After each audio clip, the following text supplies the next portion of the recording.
We are about to chat with a Georgia foster mom about the abuse of power we are continuing to witness around the country. Join us today on Fostering the Future. Welcome to the Fostering the Future podcast, a show about all things child welfare, dependency, adoption, and foster care. Here are your hosts, veterans in the world of child welfare, Jack and Kat.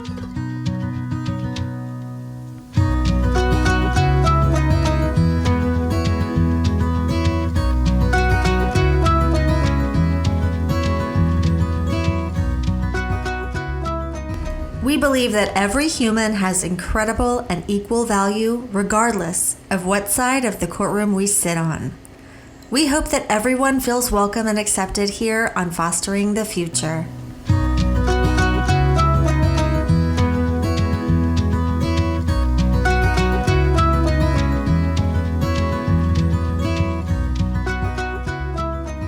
Make sure you follow us on Facebook or Instagram as Fostering the Future Podcast, or check us out on our website at fosteringthefuturepodcast.org. This is Jack, and my good friend Christy is riding shotgun today. Welcome, Christy. Can you share a little bit about yourself? Thank you. I would say that my identity for many, many years was as someone who worked in foster care, but I prefer to show up in spaces like these more as a parent advocate and as an advocate for racial justice. What I realized in that work is that it felt more powerful to put down any titles or what my experience was and really just come as Christy, the concerned community member who is fiercely passionate about protecting families and about racial justice. That rings really true to our value statement and kind of made me smile when you said that. But we need to initiate you, Christy, because this is your first time co-hosting. And I need you to tell me what your favorite item is at Starbucks. Oh, my favorite item would be a cake pop. But if we're talking coffee, I'm not really a coffee drinker. I'm a Coke drinker, which is terrible. And you can't get that at Starbucks. No. So when I go to Starbucks, I get like a caramel frappe with no coffee. Do you have a particular cake pop you like? My kids love the cake pops. I like the birthday cake ones. My nephew works at Starbucks. So when I was actually in Georgia, when they're ready to throw them away, like they can bring this stuff home, he bought me these 2 boxes of cake pops. I have like 52 cake pops. Oh my gosh, stop. Well, the thing I like about the birthday cake pop is that they're not chocolate and they're not messy. So when I have like a kid in my car who will get messy in my car, a cake pop when I stroll on by to get my chai is the way to make them happy. So thank you for sharing with us, Christy.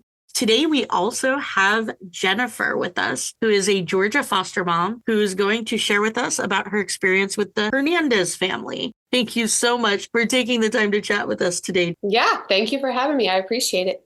What is your favorite beverage at Starbucks? I don't know if I've been to Starbucks in 10 years. If I'm going to go out and about and get an iced coffee, it's going to be from Dunkin' Donuts or at home. I love iced coffee at home. And how do you make your coffee? Just good coffee, sometimes chicory blend, but good creamer. I like some vanilla creamer. So Jen, I had first heard about your story from the Parents Behind the Pinwheels TikTok last year. I was really excited to have you here and hear about what had happened.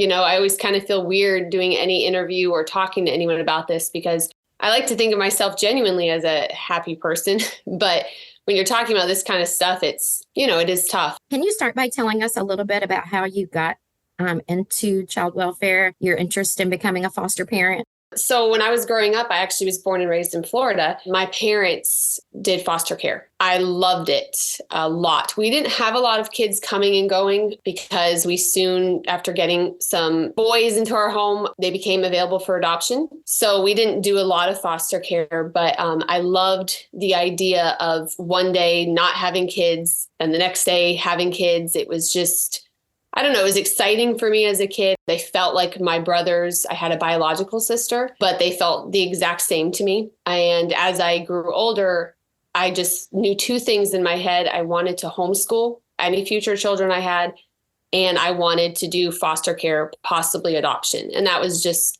something I really wanted to do. And when I started dating my now husband, that was just something I brought up. I want to do foster care. And if you're not okay with that, this isn't going to work. If you're okay with that, then we can keep dating. And thankfully, he was great with it. We've been married 16 years, and I wasn't even sure if I wanted biological children. That was not something I felt I needed to have. We did end up having a child, and when she was 4 months old, we started our foster care classes, our impact training, and wanted specifically to adopt. Once our adoption was complete, we decided to open our home to foster care in the hopes of just fostering and reunifying families. It's not something I thought about as a child, but once I became an adult, I realized how important that was, that you could be part of the safe part, helping kids get back to their parents and kind of being a cheerleader and mentoring. I never thought about that as a kid, of course, but it was so neat to me to think about being part of that. So I really just wanted to do foster care. My husband was good with it. Such a neat thing to be able to help reunify families. So you had been able to find online the story from the parents. Can you share that with our listeners who don't really know what happened with the Hernandez family? So husband, wife, married 11 years. They have a 3-year-old. They have a brand new baby. Baby does well. The baby sleeps well. The baby's a great baby. They noticed her leg, her right leg, her thigh was swollen. She's about 12 weeks old at this time. They can see it swollen. On that same day, the mom is noticing to her the baby's skull looks swollen. So dad's at work. So Taki sends a message to her husband. I'm looking at, and I feel like I'm looking at swollen leg, swollen skull, but Emma's not crying. She seems content. The dad says, well, tomorrow we have a follow-up appointment with Aria, which is their oldest, at the pediatrician. Let's call them and see if they can also see Emma. That's what they do. So the next day they go to their pediatrician. They say, look at her leg, look at her skull. The doctor looks at her skull and says, oh, there's nothing wrong with her head. So we can touch on that later. But that was the pediatrician. However, yes, I do see there's a swollen in her right leg. Has anything else been going on? Well, the parents, the dad says, yeah, I've got a photo of what looked like a leg bruise on the back of Emma's ear. I took a picture of it a few days ago. It went away within 2 days. We were just going to watch it. And I've seen the photo, and it's definitely something I would have done. It's like a spot, and you can't really tell, like, did she lean on a car seat? So they took a picture, showed it to this pediatrician. I'm not sure what was said at that time, but later that becomes a very big deal. However, the parents were just trying to watch that. From there, their pediatrician says, you need to go to Children's Healthcare of Atlanta, and we need to get your baby x-rayed. So they say, okay, let's go right now. Children's Healthcare of Atlanta is the biggest and the best hospital that most pediatricians would want to go. So they send the family there. Their parents also ask for full blood work. Like, while you're doing x-rays, can we just get a full blood work going? Let's find out what's going on. Well, they do an x-ray, and they come back and tell the parents that there are multiple ribs that have fractures that are in different healing stages. And there's a fracture on this baby's leg. So it's immediate. It's someone's hurt this baby. Which one of you hurt this baby? And from there, it was just a interrogation. They separated the mom and dad because Taki was a stay-at-home mom and had the baby more often, of course, while dad is at work. That's why she got arrested first. When you hear abused baby, I think we all do like a mental picture, right? I've done that before. The news puts an abused baby is left. Horrible pictures go through your mind. So I've seen the pictures of Emma in the hospital at this time. And what I want people to understand is you had a very happy, content baby with no bruising on her body at this time. The spot behind her ear was completely changed. The color was back to normal. There are no bruises. There's only swelling on her leg. That's it. So the hospital actually wraps her in a soft splint, like an ACE bandage. They wrap her leg in that, and they give her children's Tylenol. So I don't want people to think this is like a battered, beaten, bruised baby like our mind may go to. Within 2 hours, it's get family here. Your baby is going into state custody. They allowed the maternal aunt and uncle to take Emma and Aria home. You said 2 hours from the time they got to the hospital. Yeah, within 2 hours, this is abuse. So no tests have been run on Emma. No background. Now, in reports, they claim that questions were asked. The thing is, mom was born in Thailand. She didn't see a doctor growing up. She wasn't even born in a hospital. She doesn't have a lot of medical documents, but it's been recorded that during the interrogation, mom said, everything's good. I've always been healthy. So just little things like that aren't accurate. The parents were separated while interrogated. Aunt and uncle came, took both girls home. They were told from that point on, only visits supervised for mom and dad. So the aunt and uncle were able to get breast milk from the mom so that she could continue feeding Emma. And that's how it went for a couple of weeks until Taki was arrested, where the police showed up at her home and arrested her. We've been to every court hearing since that point. I'm not going to just jump on some bandwagon. I want to keep kids safe too. That's my number one goal. I'm never going to fight for kids to go back home to a bad situation.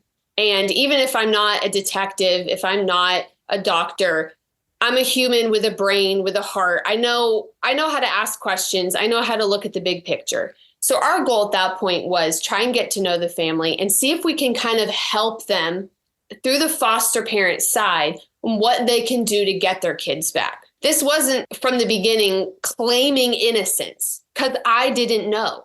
All I knew was things weren't going the right way. I knew that keeping a baby from its mother is wrong, especially when you have supervised visits that are available. Keeping a 3-year-old from her mom is very confusing and very traumatizing. So those were the things that we were concerned with. It was not just screaming innocence for the parents.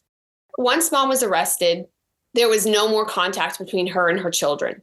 So dad was having visits at that point twice a week. Emma woke up one day. Aria noticed, what's wrong with Emma's foot?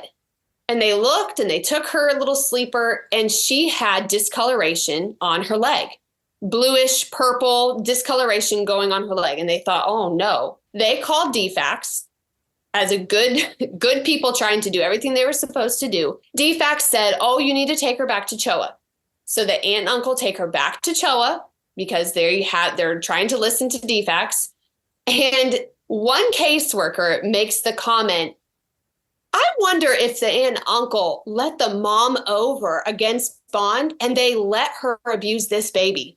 And they ran with that story with one caseworker making this abstract comment, which is insane. Not that there's not bad people out there, but child abuse isn't contagious. I mean, it's silly to even hear that.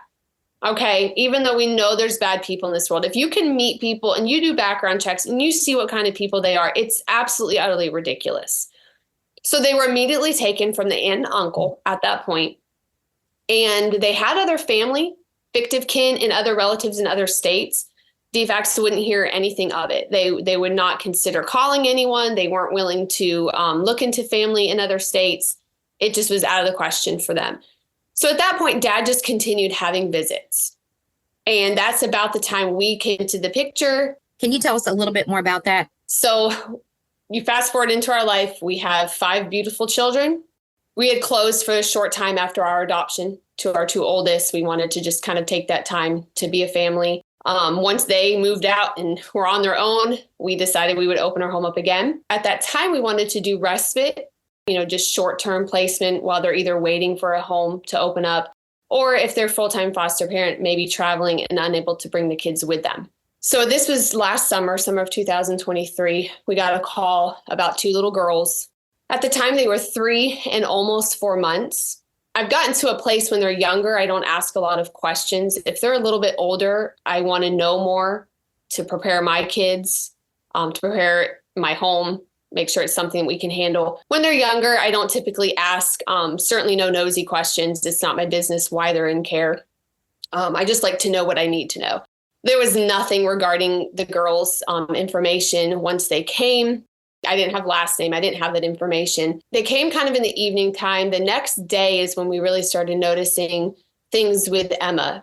Beautiful baby. She was about 4 months, but there were just things about her that I thought were odd, medically, possibly.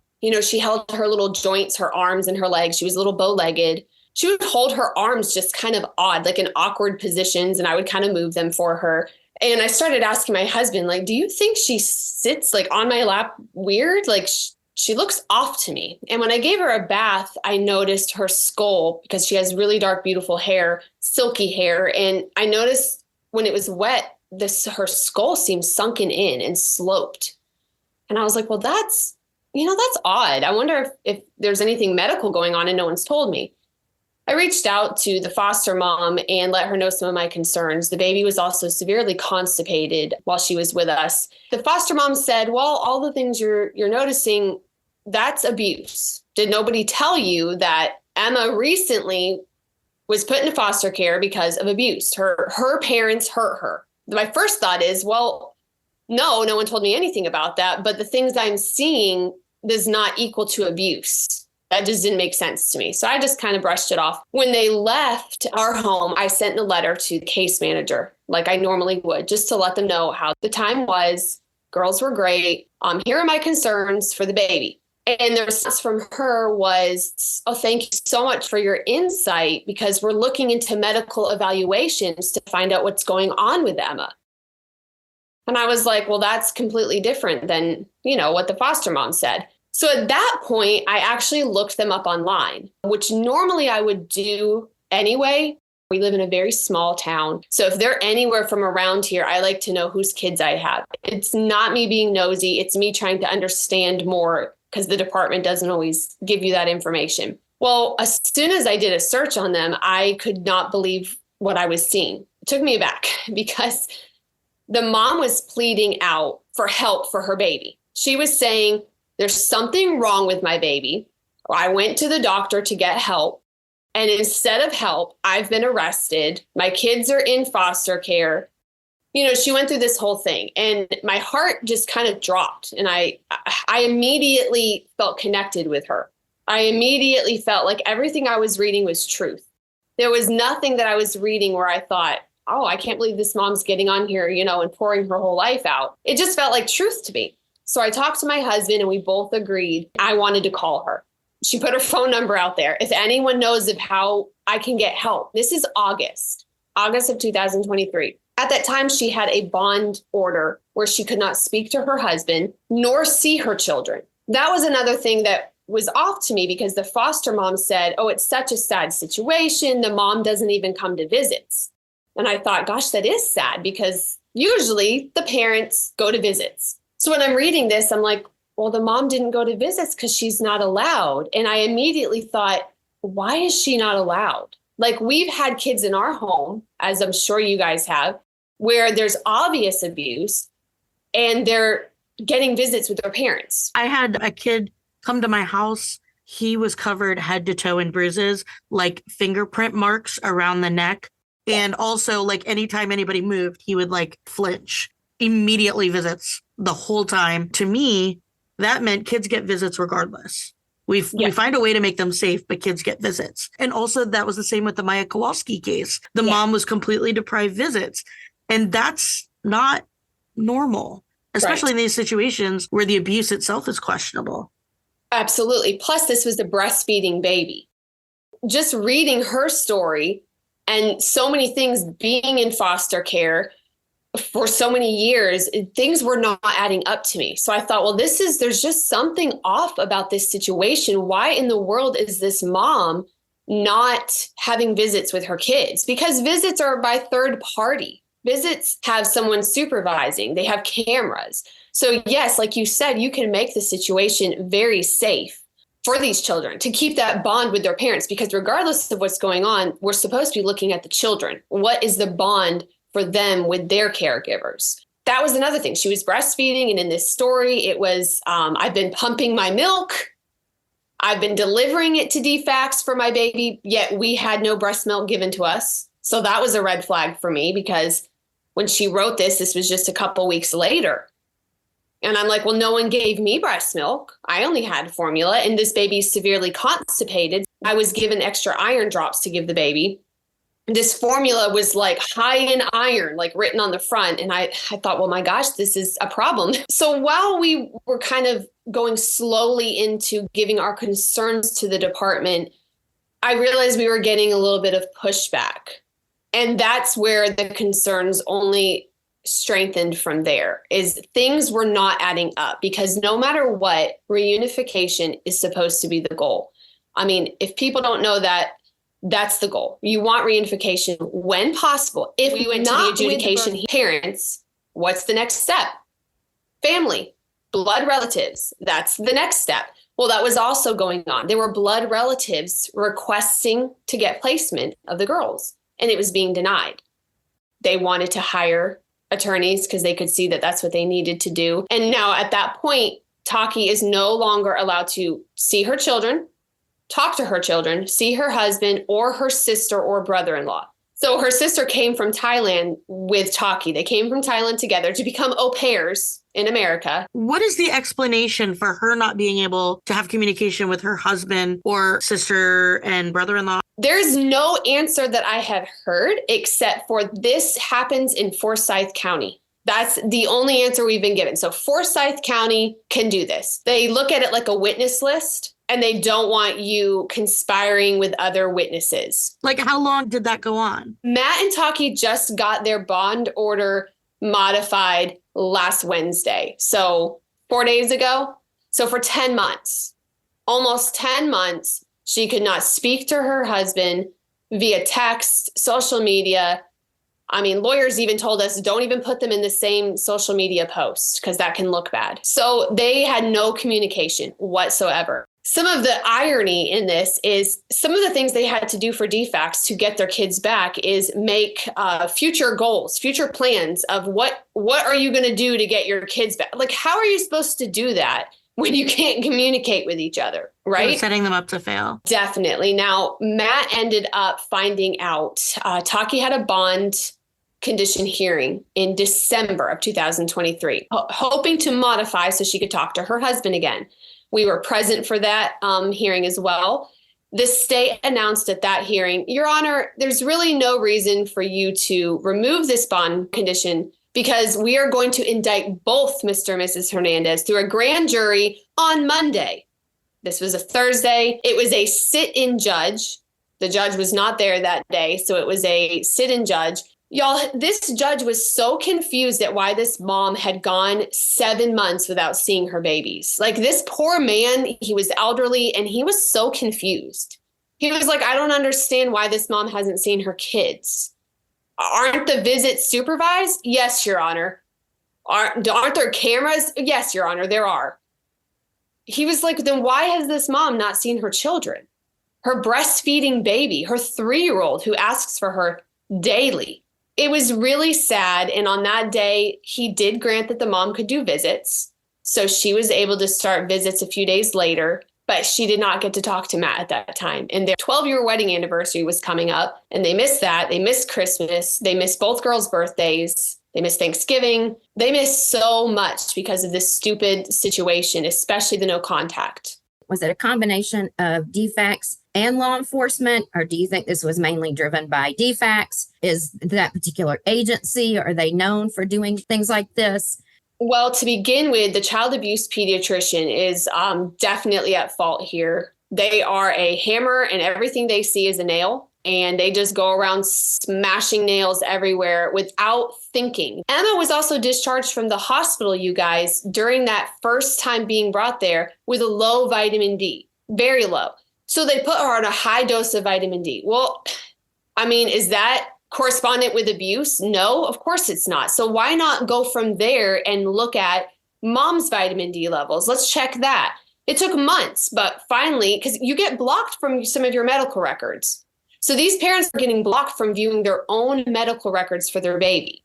And we found out later that Taki also was low in vitamin D when she was pregnant, when she had Emma. You said, who's at fault? So child abuse pediatrician, definitely. They have so much power for I don't know what reason. DFACS even sat down and had a meeting with me and my husband. We requested one.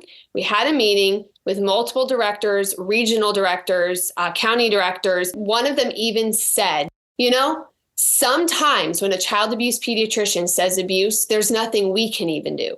And I just don't believe that garbage at all. There's always something we can do. We do not have to just sign our name on the dotted line and just start ripping kids out of homes and handing out case plans, which in the state of Georgia, you're supposed to give the parents a case plan within 30 days.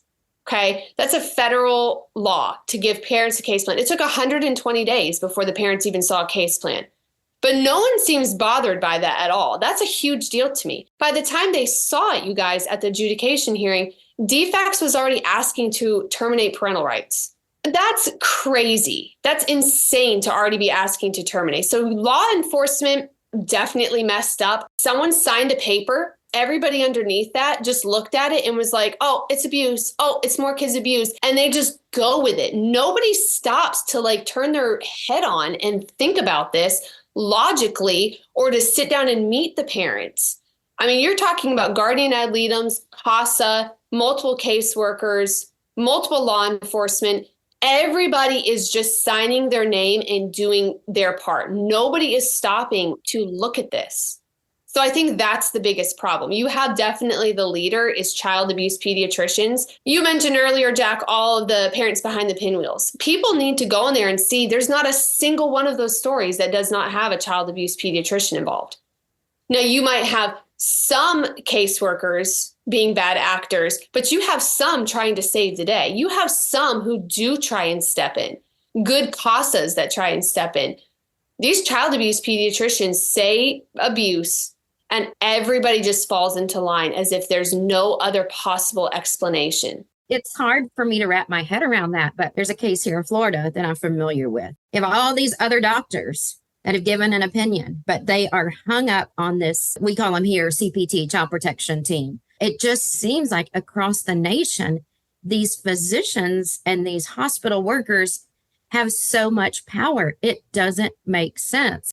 Systems will never change themselves. They have no desire to self-correct. They have no desire to admit when they're wrong. They're doing exactly what they were designed to do, which is take children from their families. I've heard you say in different interviews about reunification, like I was just doing what DFACS says their goal is, which is reunification. And I recently looked at stats here in Florida about reunification, about just that. We say that the goal is reunification, but is it really? Right. In Florida, the reunification of the children who went home last year, only about 40% of those children were reunified. We're lying to ourselves by telling ourselves that the goal is reunification. When year after year of the children you're sending home, only 40% are going to their parents. You know, DFACS had a meeting with us, but before that, they closed our home. They shut our home down. I'm not a foster parent anymore. And when you ask why, they state their reason is they no longer think we have the same goals as they do. Those are their words, not mine. So when that happened, I said, well, our goals are to keep kids safe and to reunify them with their parents. So maybe we don't have the same goals anymore. Honestly, they admitted to that because they closed our home. They allowed us to have the meeting. We're not looking to reopen our home, obviously, at this point. I don't want to do something where I'm not trusted. We were really careful with how we were raising our concerns. We weren't screaming from the rooftops. We weren't saying mean things. We were showing facts and saying, hey, guys, we want to reunify a family. So why at an adjudication hearing did I hear a caseworker sit in front of me during a break? She had a mentor who was watching court that day. She literally told that girl, well, this is basically a done deal. We've already written up TPR paperwork. So this will be over real quick. She said it with a smug smile on her face. She's been evil and corrupt from day one, this specific caseworker. And in fact, she's the only one who showed up to court. The actual caseworkers didn't even show up to court. This one did. And then she took over the case. They are not trying to reunify. Even if a parent is guilty, and I know both of you women will agree with me, even if someone is guilty of abuse, whether it's physical, neglect, we do not go around ripping children from homes and then taking them and not giving parents the chance. That's disgusting. These are their children. If they're in harm's way, then we need to step in and help. And there are ways to do that. But that is not what is being done with this case or several of the other cases that I'm now actively trying to advocate for. It's the same situation. This child abuse pediatrician, he did not bring any documentation with him. He brought no paperwork. He brought no x-rays. He said the injuries Emma sustained are 95% of the time abuse. And when the defense attorney said, well, what about the other 5%? And where do you get these statistics? His answer was, you can look it up on the internet. What about that 5%? He claimed that they did the OI test. You guys, there's like 64 genes you have to test for osteogenesis imperfecta. Children's Healthcare of Atlanta ran 2. That is not running a test. They told the parents, they told court, we've done every test, we've done everything we can. This is not factual. They are now wanting to run a gene test on Emma. The state has decided they want to do this. They're picking a sister hospital to CHOA. So the parents, thankfully in January, this started in June, finally have the opportunity now and the blessings of the court to get a second opinion on their baby. So they can now run tests. But guess who makes the appointments? And guess how fast and helpful the department has been with that? And guess what background information they're going to provide? And guess what the assumptions right off the bat are going to be? I've already seen those emails, Jack. So you're exactly right. That's exactly what's happening. So you get excited at a hearing to hear a judge say, you now can test your baby. This judge did deny termination of parental rights, thankfully. So they are on a reunification plan, which is awesome. And we are very thankful for that opportunity. But the girls need to be with family. A family friend stepped in when the girls were asked to leave their other foster home. These poor girls have been through multiple foster homes, not just mine. We were just one respite. So when they left your house, did they go back to the foster parent they were previously at? Exactly. They did. And they were with her from July until December. And she put them in respite care almost every weekend. So many red flags, you guys, of just weird stuff that's happening. And being in that courtroom, I was not used to the evil and the rudeness and the sarcasm that I saw. That never happened in the courtrooms from our little rural town, Georgia, and even the other bordering counties where we would go for other kids. What you said earlier, Jack, about everybody in that courtroom deserves respect no matter what side you're on, that should be common knowledge. And I am telling you, I left that courthouse October 6, 2023, a broken person. I think we got home and I went to bed. It was like 6 o'clock at night. I woke up so empty. I woke up so broken of what I had just seen for a 3-day trial because they tried to rip this family apart in front of me. They were sarcastic. This is the defects caseworker and the SAG, the defects attorney. They were so rude. They were so hateful. They treated these people so mean with no respect. I didn't understand it. I just didn't understand it. And it was after that our home got closed, after I testified. And it felt like retaliation. And I had told my husband when we were leaving, I said, should we be afraid? Like, I don't know if I want to do this anymore. Now they've seen my face. They know me. I think we need to close our home. And we had talked about closing it. And that was our plan. We were going to close our home. We even put an email in. And after a couple of days went by, that woman was on vacation. I said, you know what? I want to call her. I want to explain to this individual where I'm at. I called her. We spoke 30 minutes. She said, Jennifer, Forsyth County beats to their own drum. She said, there's not really a blacklist, but you should be careful. I would not take any more kids from their county, but keep doing respite care. Keep doing what you're doing. You've been doing this 13 years. Keep going. Just take kids from other counties. Okay, thank you so much for your time.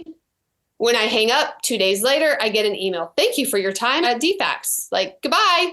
Take the exit survey. And I'm like, what? So I email her this time and she said, well, when I got off the phone with you, a few things I didn't like what you said. And it's like, why didn't you say that to me? We had an adult conversation. Why would you hang up the phone and then send me this random email? Why would you not say, Jennifer, I have concerns about what you're saying and doing. I'm adult enough to listen to that. No, she closed our home instead.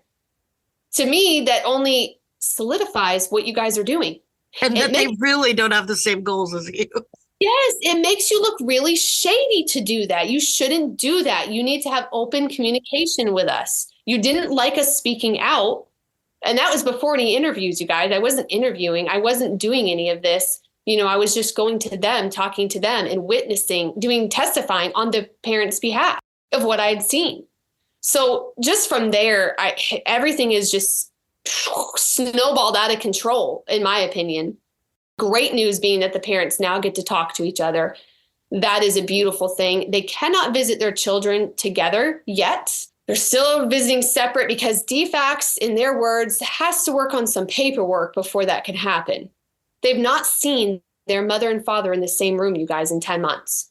I think what's so devastating when you see this is the amount of power that these organizations, these individuals wield, and how powerless you feel at times to be able to do anything to change the trajectory of where it's going. It's like, this is a runaway train. And it's like, it's so hard to like comprehend sometimes, like, who is going to stop this? Like, there has to be somebody. Everybody has a boss, right?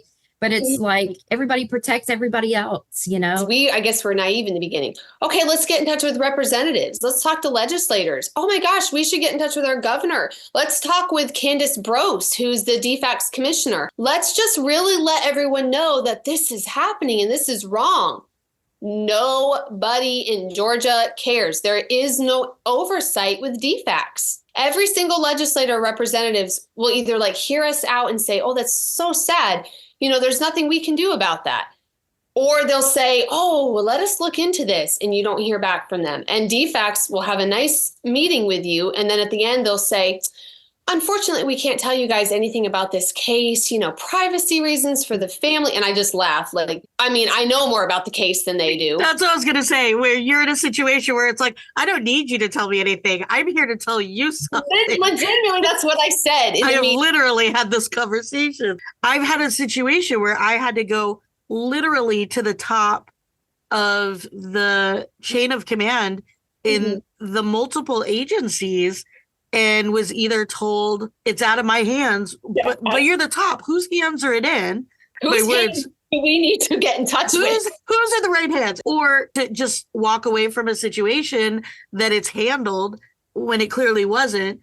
And I was watching the Pinwheel TikTok last night, and my husband, who has a tendency of walking in and out of a room and not really know what's going on, but hear parts of things and making comments, he's walking through the room and he's like, that sounds familiar. And then he said, I thought there's supposed to be checks and balances. For me, with all of these abusive power stories from Melissa Bright to Maya Kowalski to what's going on here with the Hernandez family to things that have happened locally, the whole idea of our government and our systems being fair is that there's supposed to be checks and balances, right? There's supposed to be agencies checking between each other and overseeing each other to make sure things like this don't happen. So what can be done to, in your opinion, to make more of a checks and balances system for DFACS? We need to weed out the people who aren't there for the right reasons. Okay, so that's an internal thing, definitely. In this case in particular, because I've been asked that, well, Jennifer, we don't want to send kids home to an abusive situation. It's better to overreact than underreact. Wrong, it is not, because you can destroy these people. Look where we are at 10 months later. This family is going to need so much therapy. They are struggling. They are terrified. They are on the verge of losing their family, right? They're $100,000 in debt with legal fees. That's not even criminal. So what could have been done in this situation? Emma gets brought in by two parents who willingly bring her in. You tell them, hey, we have some concerns. We found fractures, which actually, guys, are lesions. I just want to make that clear too. These are not fractures. When you see like a broken leg in half, these are lesions at the top of her tibia and femur, and she has cupping on her ribs. So there's telltale signs of rickets, vitamin D deficiency. They should have looked at that. They should have said, we need to ask more questions. We need to check Emma's levels. We need to find out your levels. We do not want your kids going home with you because we're concerned. So we would like to put them with family. We would like to come to your home. Do a safety check. We would like to talk to your employers, your neighbors. It can be invasive, but I guarantee you this family would have 10 times picked that over than what they got handed to them. They would have much rather people talk to others and get references and do these tests.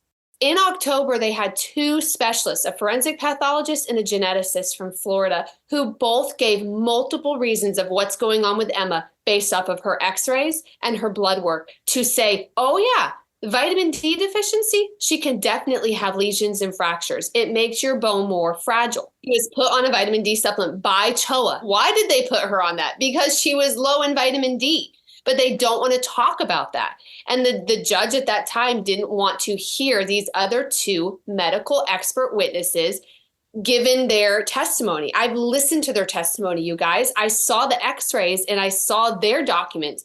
The child abuse pediatrician, Emmanuel Pena, he came with nothing. He had no documentation. He brought nothing with him. So I think in Texas, Melissa Bright had told us that she had worked together with other people who had so similar things happen, where they created new legislation. Actually, if you have a situation where a child abuse pediatrician is claiming abuse, that the medical board in the state has to consider any medical information that the family submits as well to determine whether it's child abuse or not, so that there is an overseeing board on these child abuse pediatricians where they're not just going into courtrooms and being the only voice that is heard. I think these judges think, oh, this guy's an expert in child abuse, but you're not considering in all of these stories, they're not an expert in CRPS. They're not an expert in metabolic bone disease. Right. In that, they're not an expert in the actual disease that the children actually have. So when you have those experts come into the table and bring the reasons like why these child abuse pediatricians are being considered all over all other opinions, I think that's where we need more checks and balances over those doctors. There needs to be someone with a level head who isn't going in with a hammer looking to turn everything into a nail. And that needs to be nationwide, not just in Texas. In Texas, that's the second opinion law, and that just got passed in 2021. Wouldn't you have thought that was already a thing, though? That's where my brain is at. I don't know why we need a law to let parents get a second opinion, because if I go in with my child to a dentist and they say, well, she needs braces. I mean, I feel like I can go to another dentist and say, do you think my child needs braces? You should be allowed to say, hey, I don't agree with what you're saying. I would like a second opinion. If they don't want those children to go home with parents because they are afraid, that I can understand. We do need to protect kids. People also need to remember the average abuser does not willingly take their children into a doctor. Every story on parents behind the pinwheels, none of those were reported. None of those came from a neighbor, school, daycare. Every single one of those stories are parents walking into a pediatrician or a hospital and saying, I have concerns for my baby. If a parent comes in with concerns, that child abuse pediatrician and the safety team, they need to take that right there alone. Let's run blood work. Let's run as many tests as we can, and let's see what's going on. They also did a full workup on Aria, the 3-year-old at the time. She came back with nothing. They've never had any run-in with the police, nothing criminal, no drug, no alcohol use. Why are you taking both kids because of these lesions? Why not look to see what's going on, especially if the parents are requesting it? It's their kids. Sometimes it's hard for people to get in a parent's shoes and say, I think people have a misconception about parents. And often people see them as bad and all bad, not human beings. The number of children who are actually physically abused and sexually abused is tiny. This could easily happen to my grandson. I would never take my grandson to All Children's Hospital in St. Pete after what happened with Maya. I'll go out of state. I'll go anywhere, but there's no way. But it could happen to me. It could happen to you. It can happen to anybody. And I think when people start seeing that, I think that that's an opportunity for this thing to change. And I hope that maybe that a movement can start and people can start looking at foster care differently. Maybe the community will finally rise up and say, this is insanity and this could happen to me and something has to change. And that's the only way that it's going to change, because like I said, systems have no interest in changing. It's going to have to be the community that forces change. And you need, unfortunately, representatives and legislators to back you up. You have to have that. And, we've tried so hard, Republican, Democrat, Libertarian, we're reaching out to everybody to say, look at this. I volunteer now with You Are the Power. We have other families that we're advocating for. If you just take the time to look at this, there is no evidence of abuse for these families, but there is actual diagnosis of illnesses. That should be enough. Why are these parents going to trial for a crime that no one can even prove happened? The juvenile court system, family court system, A lot of them don't even hold the Constitution. They do whatever they want in that room. No cameras are allowed. They claim it's for privacy of the children. This is not true. There's no cameras. They keep everything hush hush. They do whatever they want. When I was there in October, they made disgusting jokes between the DFACS and judge, laughing while this family is being tormented and falling apart. And it's wrong, you guys. That's wrong. We do need the community to stand up. And what you said is true. There's a lot of people, they think if your child's in foster care, oh, well, they're probably on drugs. They don't love their kid the way I love my kid. It's a misconception. We're not understanding. And I wish we could get back to a place where we were just kind of that bridge to help biological parents. Now, I have 3 children who were adopted. So I understand adoption is necessary, and I'm so thankful for it. But that's not why you jump into foster care. You're supposed to be in foster care to reunify. And sometimes adoption is the unfortunate consequence of a parent not being able to finish a case plan. But Yes. we should be getting more of these kids home than we are, for sure. Especially in these situations where parents are cooperative, willing, they have to be given a chance. What I have seen in dependency courtrooms has often been kind of like the wild, wild west. Like if there's a law, like everybody should have to follow it. And that's across the board. And if one person is held accountable, they all should be. That's just not what I've seen. It's just more of like the mood of the judge in the moment, or, you know, whatever way their wind is flowing that day. And they certainly seem to target certain parents, and they certainly seem to favor. Like I've had kids go home where I'm like, I know this is not safe. And then I find out later that they're in a not safe situation that nobody can do anything about.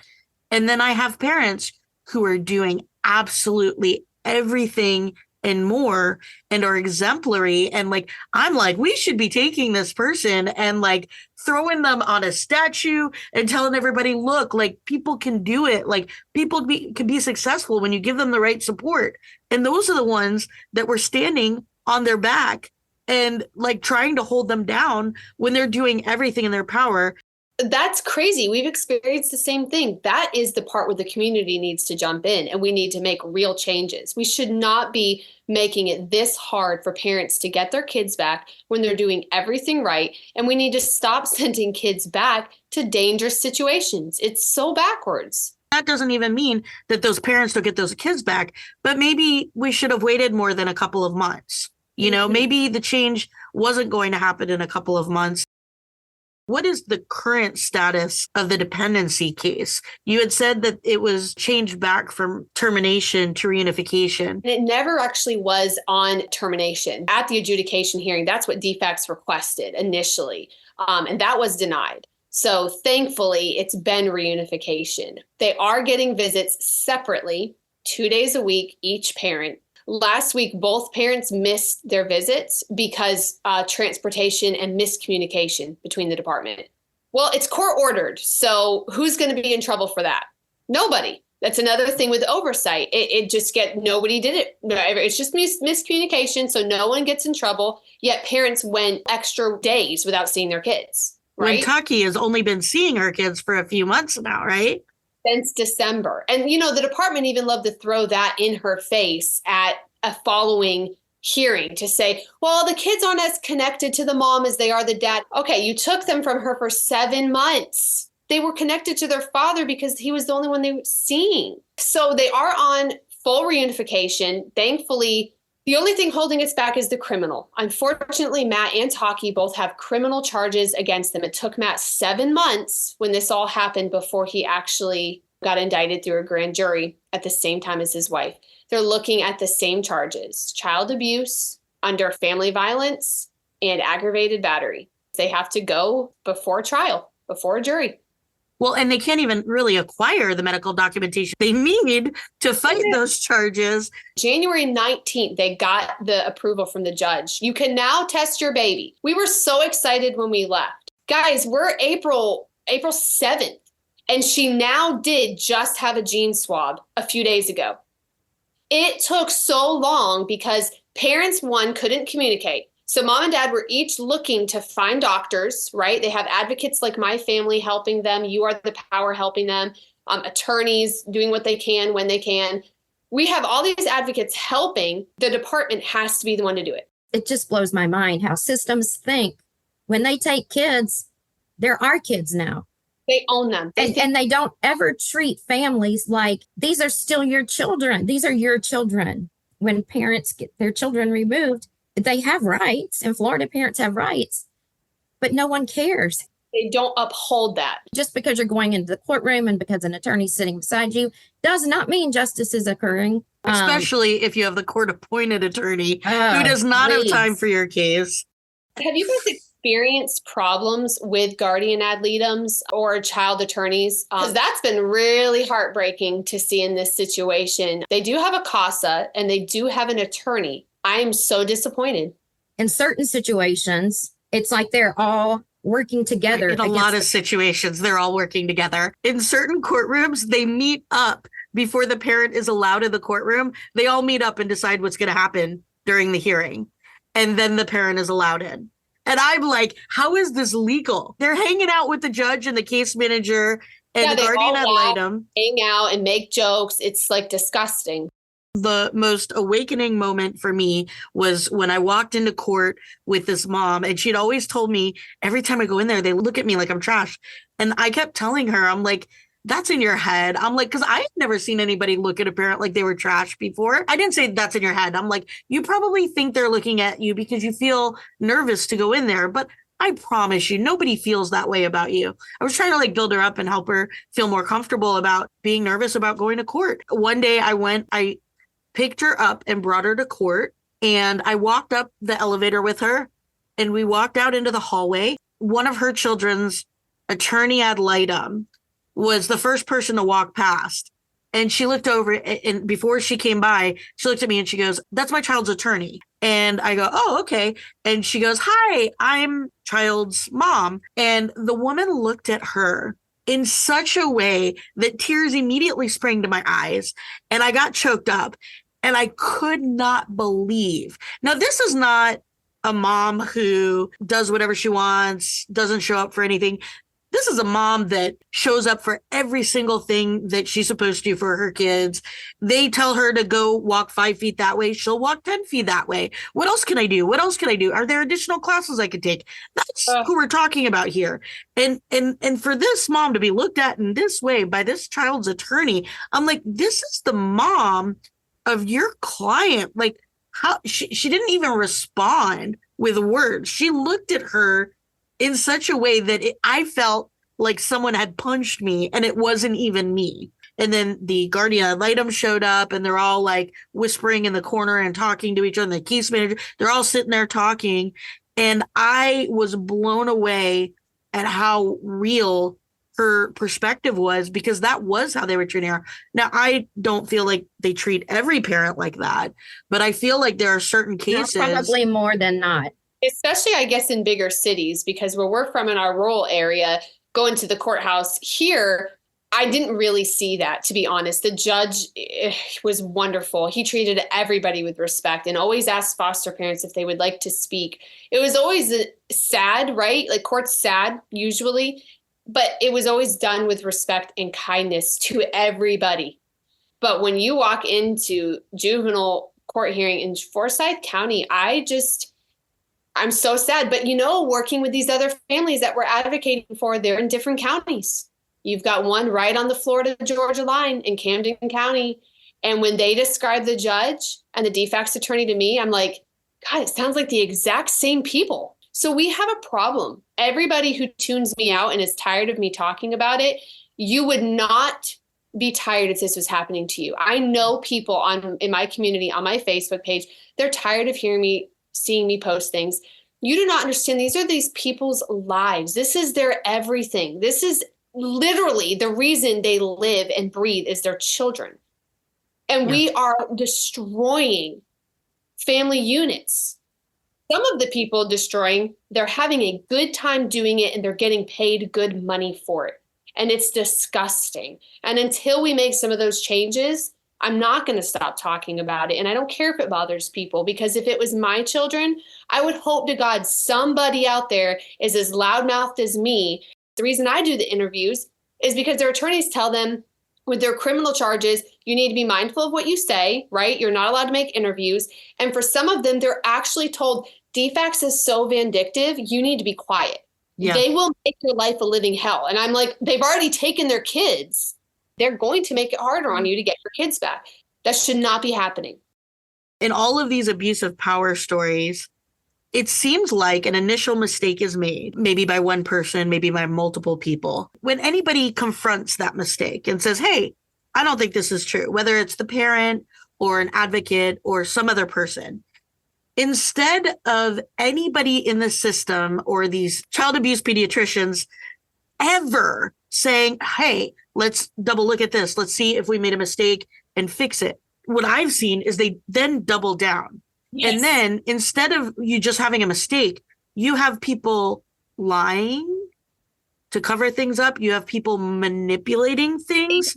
I think I had heard that Taki wasn't able to get her child's medical records. How do you expect her to defend against these accusations when she can't have her own child's medical records? So the things that are done after the initial mistake is made often is way worse than the initial mistake.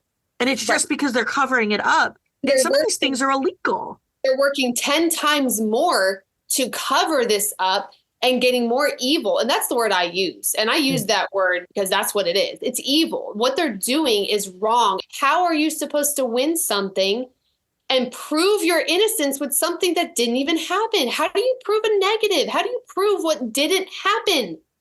All they want to do is prove what could be going on with their baby girl by getting testing done.